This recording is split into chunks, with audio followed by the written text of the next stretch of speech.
This is the Bahamas Tonight, the Northern Edition. Good evening, all. I'm Shasheena Rolle. As always, it is so great to have you with us. Topping news, a leading company in Grand Bahamas Industrial Center represented at a mega cruise shipping event in Miami, Florida that attracts a broad range of industry players. For the first time, the local media was invited to cover this global conclave at the Miami Beach Convention Center. Sabrina Brown was there. Cruise Shipping Miami is the epicenter of the global cruise industry and the only event guaranteed to bring together every facet of the business, including cruise lines, suppliers, travel agents, and partners. Nearly 900 exhibitors and over 11,000 people from 125 countries are attending this year's conference. The Grand Bahama Shipyard has been participating in the annual trade show for the past 15 years. CEO Carl Rotkirch says each year the ship repair facility looks forward to having a presence at this leading international exhibition. It gives us a possibility to meet both with clients and vendors. And, everybody knows Grand Bahama Shipyard. All our clients, they know us quite well and they know what we can do. But it's important to renew our relations with the important stakeholders. Chief Operating Officer at the shipyard, Ruben Bird, says in 2014 the company pulled in $142 million in revenue, and he's projecting that number will grow to $150 million this year. He believes the annual cruise shipping trade show is vital to the shipyard's operation. We have a lot of meetings during this with a lot of the cruise operators, planning for next year, planning for the future, for the remainder of this year, holding meetings to discuss the technical challenges that arise before us and to get all that ironed out well in advance of the vessel coming here. What we do, we meet with our vendors, we schedule, we plan and do our scheduling for the events. We work with the cruise operators to ensure that any technical challenges that they think that they may have are well addressed, and make sure that we address those again with our vendors. The Grand Bahama Shipyard caters to the major cruise lines, and Senior Vice President of Sales and Marketing and ProTech Development, Robert Graham-Calzer, says the event is significant as they pursue business in the UK, Northern Europe, and the Middle East. The cruise industry equips for 40% of our business per year. So it's most important that we are here and that we see our customers and make sure they're happy, and we get a feel for what the next years ahead will bring and what we need to be doing to be prepared to accept that business. Officials at the Grand Bahama Shipyard say this annual event is no doubt significant as they look to improve operations, attract new business, and increase revenue. At the Cruise Shipping Miami Conference in Florida, I'm Sabrina Brown for ZNS Network News. Thanks, Sabrina. Well, the Minister for Immigration, the Honorable Fred Mitchell, dubbing the department's Abaco operation a success. Yesterday, a contingent of immigration officers, along with police and defense force officers, carried out intensive checks in Abaco after receiving reports that illegal migrants from Haiti had slipped into that Abaco community undetected. Minister Mitchell says the officers made their presence felt and the trip produced results. The thing I like about it is that the Abaco community was widely accepting of this, welcomed the officers, except for one incident, and I understand that person's been charged for attempting or for assaulting an immigration officer or immigration officers. But the work went on, and people are headed back to Nassau shortly and will be returning at an unspecified date. I don't want people to relax for a moment, but this is going to be a long-term exercise. Now, the operation, according to Minister Mitchell, is the first in a consistent exercise planned for the Abacos. Immigration officers moving from Nassau, and they will be there on a consistent basis for at least 30 days at a time, and their job will be to go business by business to demand records and to check employees against those records to be sure that the people who are working at these businesses are Bahamian citizens or they have work permits to be in the Bahamas. So that's coming as well. So it's both a physical exercise and an administrative exercise. In other news, a cross-sector of the community hearing from a local parliamentarian today about the latest efforts by the government to introduce landmark legislation to govern the environment. This coming as the Keep Grand Bahama Clean Committee hosted a special forum at the Gerald Bartlett Police Headquarters. Joan Davis Rolle reports.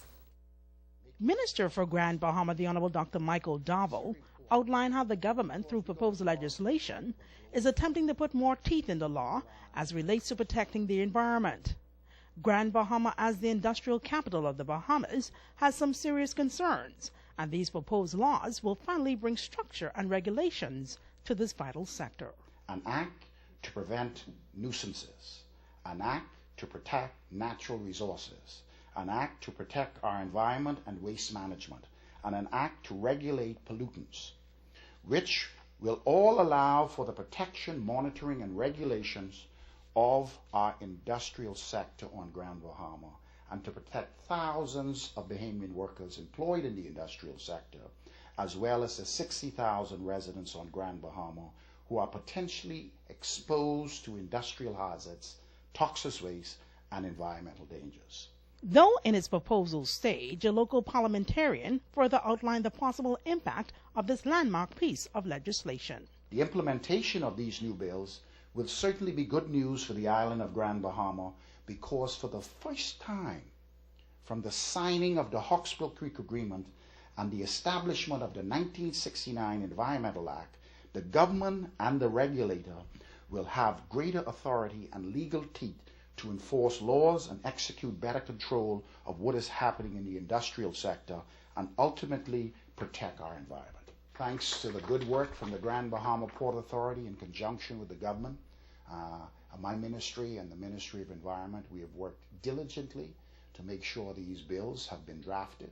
They are presently at the Attorney General office, and as a matter of fact, 2 weeks ago, me and the Minister of Environment came together to find a way to expedite them through that process and ultimately lay them in Parliament. Minister Davo commended industry partners on Grand Bahama, as well as members of the wider community, for doing their part in keeping Grand Bahama clean, green, and pristine. I wish to congratulate the Keep Grand Bahama Clean Committee and assure each of you of my ministry's support. I wish to encourage our youth ambassadors and other residents to continue to spread the message and to compel others to help us keep this island clean. Joan Davis Rolle, ZNS Network News.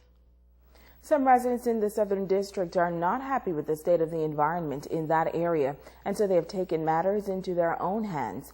They are now looking to others in the community to show the same level of concern. Megan Shepard has their story. A group of residents in the Southern District coming together to beautify the Hunter Cemetery. Jeanette Russell spearheaded the project after visiting the resting place of loved ones and found the condition of the cemetery unacceptable. She says this past Saturday, a number of residents came together to begin the project. We had a turnout of about 20 persons coming from the areas of Lewishard, Hunters, Mactown, Russelltown, and Williamstown.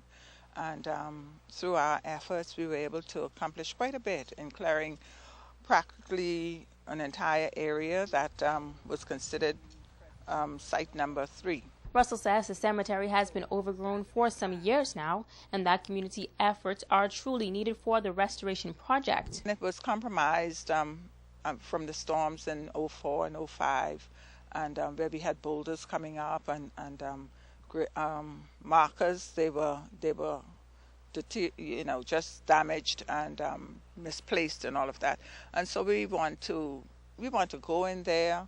We want to identify the resting place of our loved ones. She adds that she is troubled by the fact that burial sites are left abandoned, noting that it will appear that loved ones buried there may have been forgotten. Many times I look on television and I see where people are posting pictures of their loved ones in loving memory, gone too soon, never to be forgotten.